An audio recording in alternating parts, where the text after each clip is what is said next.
Japan ఆవిష్కరించింది. కాగా ఇది 5G internet తో పోల్చుకుంటే 20 రెట్లు వేగంగా పనిచేస్తుందని తెలిపారు. కాగా జపాన్ కు చెందిన ప్రముఖ టెలికాం కంపెనీలు కలిసి ఈ 6G డివైస్ ను తయారు చేశాయి.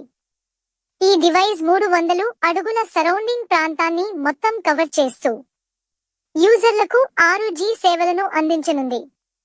అయితే ఈ 6G డివైస్ స్మార్ట్ ఫోన్ కాదని, ఒక ప్రత్యేకమైన పరికరమని జపాన్ కు చెందిన టెలికాం వర్గాలు పేర్కొన్నాయి. అయితే ఈ టెక్నాలజీ భారత్ లో అందుబాటులోకి వస్తే అద్భుతాలు చేయవచ్చని, అత్యంత వేగంగా అభివృద్ధి చెందుతున్న భారత్ మరింత వేగంగా ముందుకు పోయేందుకు ఈ 6G డివైస్ ఉపయోగపడే అవకాశం ఉందని భారత నెట్వర్క్ విశ్లేషకులు అంచనా వేస్తున్నారు. ఈ 6G ఉపయోగంలోకి వస్తే లాభమా నష్టమా, మరియు ఇది మంచిగా చేదుగా, మీరు ఏమనుకుంటున్నారో కామెంట్ చేయండి. And like, share, subscribe.